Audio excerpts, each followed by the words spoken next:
diria para vocês que internamente o trabalho do Alexandre Matos nas contratações, pelo preço que foram feitas, é muito mais questionado pelo que a gente sente, não precisa nem ser o que a gente sente, pelo que o Pedrinho disse, do que propriamente o trabalho de campo. E os únicos que podem resolver isso são os jogadores. E o Leonardo Jardim também pode tentar achar ali um encaixe, né? Mas hoje, o maior alvo de reclamação, de frustração interna, para mim, do Pedrinho, pelo que eu percebi na entrevista, é o Alexandre Matos. Pois é, eu também acho. Eu acho que o Alexandre Matos realmente tem muita culpa nessa questão da montagem do elenco. Eu até já falei aqui em outro podcast que eu nunca vou entender como é que eles fecharam a janela do Cruzeiro. 2 de janeiro eles fecharam a janela. Ela não vai contratar mais ninguém, beleza, gente? Já tá todo mundo aqui. Não existe isso, não. Aí machuca o João Marcelo, aí traz Gamarra. Aí machucou agora o Matheus Henrique, quem que vai jogar? Christian. Aí, assim, a gente vê que o elenco realmente ele não é tão forte, assim. A gente, como eu falei, eu acho que até os que iniciam o jogo, a gente tem nomes fortes. Mas se um machucou, já era. Se um ficou suspenso, já era. Não tem reposição à altura. E aí, realmente, é responsabilidade do Alexandre Matos. E eu falo que é responsabilidade do Pedrinho também, que o Pedrinho tem que cobrar o Alexandre Matos, obviamente, né? Ele é o dono do Cruzeiro. Todas as decisões, teoricamente, tem que passar por ele. Mas aí a gente está esperando mudança, a gente que é torcedor está esperando mudança, né? Porque quantos vexames vai ter que passar para poder ter alguma mudança? E não é o caso também de ninguém colocar. Acho que aqui acho que é unânime aqui dizer que quase todo time, ou se não todo time, não está rendendo bem. Então, assim, a culpa dos maus resultados do Cruzeiro é um coletivo como um todo, dentro e fora de campo. O Cruzeiro, nessa gestão, fez 2 janelas muito desequilibradas. A primeira janela, vocês vão lembrar, o Cruzeiro faz um investimento maior, mas deixa de investir tanto no ataque. E o Cruzeiro sente muito isso quando acaba vendendo o Arthur Gomes. Vem algumas lesões do setor ofensivo, como o Lautaro Dias e o Dineno também. O Caio Jorge também passa por alguns problemas musculares. O Cruzeiro começa a ter problemas no ataque e começa a ter que acionar jogadores da base, que não estavam preparados para começar a jogar no time. Quem jogou a final da Sul-Americana. Quem jogou a final da Sul-Americana. Então, assim, não foi só essa janela. O torcedor do Cruzeiro precisa lembrar também que a janela do meio do ano passado também não foi equilibrada. E agora essa novamente. O Cruzeiro acaba fazendo algumas opções de investir no ataque, porque não tinha feito isso no meio do ano, e acaba trazendo também só não traz zagueiro, na verdade, né? Ele compra o Vidalba, né? Ele não compra nenhum zagueiro. E o João Marcelo acaba se machucando, o Cruzeiro tem que correr atrás na janela para achar uma opção. Ele trouxe o Fabrício Neto. Trouxe o Fabrício Bruno. Mas aí vendeu o Ivaldo. Exatamente. Uma troca, né? E o Cruzeiro acaba perdendo opções na zaga. O Cruzeiro tem opções escassas na zaga, se a gente for pensar. Opções prontas para a zaga. Um cara que vai chegar e jogar uma Sul-Americana. O Cruzeiro tem opções escassas, sim. E a gente já viu que o Gamarra não está rendendo. 8 meses sem desempenho. Eu estava pegando pela memória aqui as vitórias que o Cruzeiro teve. Desde aquele 3-0 no Botafogo, no Newton Santos, Botafogo que viria a ser campeão brasileiro e da Libertadores. Cruzeiro colocando em campo já alguns dos reforços daquela nova fase da SAF. Cruzeiro faz uma partida espetacular. O Cássio também trabalha muito naquele jogo, né? Eu lembro que o Cruzeiro vai muito bem no ataque, faz 3 gols no Botafogo, mas também o Cássio trabalhando bastante. Um jogo aberto, um grande jogo. O Botafogo é um grande adversário. Mas desde então, mesmo nas vitórias, contra o Boca na Copa Sul-Americana, vitória de classificação, Boca com jogador a menos, uma situação complicada. Mesmo contra o Lanús na semifinal, mesmo no Campeonato Brasileiro, vitória sobre o Juventude, sobre o Criciúma, passando dificuldade. No Campeonato Mineiro nessa temporada. Agora, como tirar das palavras e das ideias uma solução para esse momento que o Cruzeiro vive, sendo que hoje é no contexto de Leonardo Jardim e de um elenco diferente e reforçado. Mas já foi também em outro momento com outros treinadores e o desempenho não vem. Fernando, começando por você. Então, como você falou, né? A gente já teve 2 trocas de técnico nessa gestão, porque começou a decair ali o futebol com o Seabra, aí troca para o Diniz, não adianta nada, e troca para o Jardim, também não está adiantando nada.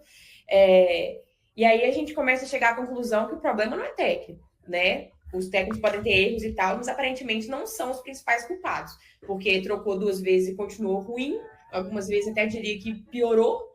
Então, o problema não está sendo o técnico. O problema está sendo, eu acho que, jogadores quem trouxe esses jogadores e aí saber filtrar, entender quais jogadores não servem para estar jogando no Cruzeiro. Pode ser por questão técnica ou pode ser por questão psicológica mesmo, como eu falei, tem uns que não querem estar aqui, eles já deixaram isso claro.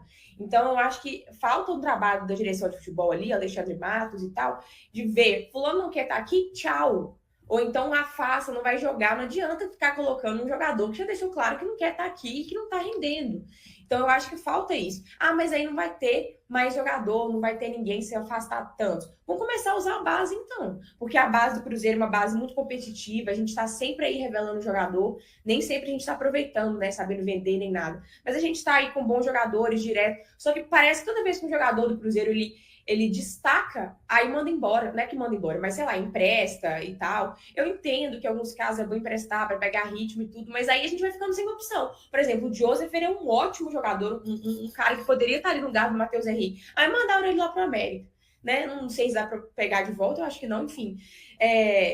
Vamos começar a usar os da base, então, porque os da base muitas vezes estão mostrando mais vontade do que os jogadores profissionais. Inclusive, eu até falei isso na minha live ontem, que se você pega o futebol masculino do Cruzeiro e o futebol feminino do Cruzeiro, você percebe uma diferença muito grande. E não é questão técnica, é questão de vontade. Você pega o futebol, as jogadoras do feminino do Cruzeiro, elas dão a vida no jogo, e elas jogam do primeiro minuto até o último, e você pega o histórico recente aí, os gols do feminino tá saindo muito nos últimos minutos, porque o time ele não desiste, ele vai atrás, e assim, você vê uma entrega das meninas, e quando vai dar entrevista, aquela felicidade de estar aqui, e aí eu percebo uma diferença. As jogadoras do feminino, parece que elas são felizes de estar aqui, honradas de estar aqui, gratas com a oportunidade, e aproveitam tanto. E no masculino, alguns a gente tem a impressão que estão fazendo favor de estar aqui. Tem uns que estão assim, eu estou aqui fazendo favor para o Cruzeiro. Parece que perderam um pouco do respeito, sabe? Eu não sei explicar.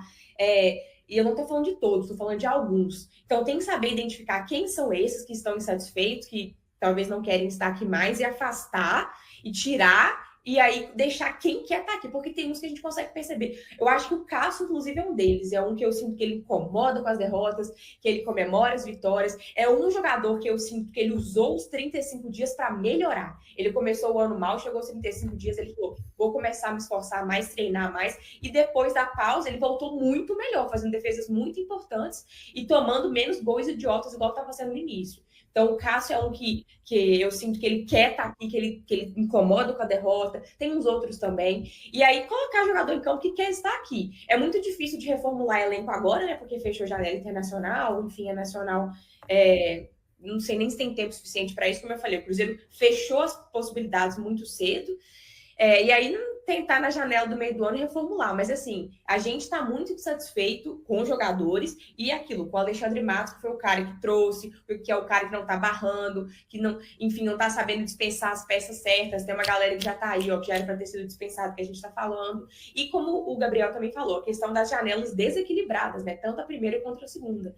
Então, o Pedrinho tem que fazer alguma coisa, porque como ele falou que tá recuperando a alegria, mas não tá. O torcedor do Cruzeiro, eu não vi ele pessimista há muito tempo desse jeito. Henrique Fernandes, com tantos problemas, por onde o Cruzeiro pode começar a sair dessa crise que é longa e profunda? Vamos focar no São Paulo? Vamos olhar para o fim de semana aí e dar um passinho atrás. Eu tenho falado sobre isso. Contra o Inter, eu esperava uma formação mais defensiva. Contra o Mushucuna, tinha que ser um time mais ofensivo mesmo. E não funcionou. Agora, o São Paulo é um time que vai te exigir rigidez defensiva. E acho que você tem que escalar um time que te dê mais condição de se defender bem lá no Morumbi, porque é o primeiro passo, cara. O Cruzeiro, para começar a ganhar confiança de novo, Rodrigo, tem que obter resultado que as pessoas não esperam. Nem acho o São Paulo um time tão avassalador como o Inter. Eu fiquei uma semana metendo medo na Fê aí que o Inter era forte, e era, não preciso nem falar isso para ela acompanha o futebol. Mas assim, o São Paulo é favorito para esse jogo do fim de semana, acho que não tem muita dúvida. O Cruzeiro não chega com muita moral para essa partida. Mas é um time que vai jogar em casa tentando se impor. E se ele vai tentar se impor, vai tentar jogar com a bola, você, como Cruzeiro, tem que primeiro, antes de qualquer coisa, se defender bem. Torcer para não ter nenhuma intercorrência grave no início do jogo, porque nos últimos 2 jogos isso aconteceu. A expulsão do Jonathan, a lesão do Mateuzinho. Tomara que no fim de semana a gente não tenha nenhum problema, não veja nenhum problema nesse time do Cruzeiro. E eu acho que o Leonardo Jardim vai ter essa leitura de dar um passo atrás. O que ele pode fazer agora é isso. Mas eu acho que o Cruzeiro está guardando botes no mercado ali para tentar satisfazer o Jardim para o meio do ano. uma janela mais generosa. Tem jogador fechando contrato na Europa, né, encerrando o contrato na Europa, ficando disponível, jogador ficando listado lá para transferência, empresário movimentando. É a janela mais quente do futebol mundial. Então, assim, acho que no meio do ano deve ter novidade. Então, com o que tem aí é tentar se defender melhor. O time só ficou um jogo sem tomar gol na temporada. Foi aquele jogo sacrificante lá contra o Tombense, que voltou de viagem, escalou quem tinha jogado no último amistoso, que era o clássico, enfim. Deu um jeito lá de não tomar gol e não tomou, 1-0. Mas no estadual inteiro tomou gol no início da Sul-Americana inteira e tomou gol nos 2 jogos que fez no Brasileiro. Isso é inadmissível. Se você toma um gol, você parte da premissa que o ataque tem que fazer 2 para você ganhar o jogo. Imaginando que você vai tomar um só. Então esse é o primeiro passo, organizar defensivamente. Não tem o Jonathan para esse jogo do fim de semana. Acho que vai o Vidalba, que o Gamarra nem listado foi. Então você monta ali com o Vidalba e Fabrício, é uma zaga decente. O Vidalba chegou a jogar bem no ano passado, o Fabrício eu acho um bom zagueiro. E seja o que Deus quiser. Acho que se buscar um empate lá, tá bom. Eu tenho falado isso. É um resultado que a gente não espera, né? Se houver um empate, para mim, já é inesperado. Eu acho que o Cruzeiro vai perder o jogo. Hoje não tem como pensar diferente. Gostaria de estar mais otimista, sendo alguém que cobra o Cruzeiro aqui diariamente. Mas eu acho que o normal é o São Paulo vencer. Vamos ver se o Cruzeiro vai conseguir surpreender a gente. O Cruzeiro está considerando a contratação de um lateral esquerdo. Atualmente, as alternativas disponíveis são Vilauba e Caiqui, com o jovem jogador sendo observado mais de perto. Após a saída de Marlon, que foi negociado com o Grêmio, o clube mineiro enfrenta a necessidade de uma reposição para a posição, embora ainda não tenha um titular definido. Contudo, como a janela de transferências nacionais se encerra nesta sexta-feira, não há tempo suficiente para que uma nova contratação ocorra agora. A próxima janela será focada no Mundial de Clubes, programada para ocorrer entre 2 e 10 de junho. A janela internacional, por sua vez, abrirá somente em 9 de julho e se estenderá até 1º de setembro, período em que clubes europeus costumam realizar suas principais contratações, o que pode gerar oportunidades para o Cruzeiro. Caso não consiga encontrar um jogador livre que atenda aos requisitos desejados, o time seguirá com Caiqui e Vilauba como as principais opções temporárias para a lateral. Na próxima janela, o plano é que o Cruzeiro busque ativamente um lateral esquerdo que possa competir pela posição. Essa é a intenção inicial, mas o cenário poderá ser alterado conforme o desempenho dos jogadores ao longo do tempo. Conforme já mencionado pelo GE, a janela de meio de ano será vista como uma oportunidade para realinhar e fazer ajustes no elenco da equipe. A comissão técnica de Leonardo Jardim e a diretoria identificaram que existem algumas desvantagens no time. Outra opção para a lateral esquerda poderá ser Cauã Prates. O jovem de 16 anos vem se destacando nas categorias de base e após o retorno da seleção brasileira sub-20, onde está participando do Sul-Americano na Colômbia, ele passará a treinar com mais frequência com o elenco principal. Essa informação foi reportada inicialmente pelo portal central da Toca e confirmada pelo GE. E aí, galera? O que acharam? Deixem nos comentários. Não se esqueçam de deixar o like e de se inscreverem no canal e acionar o sininho para receber as notificações. Até mais, Nação Celeste! Vamos pra frente!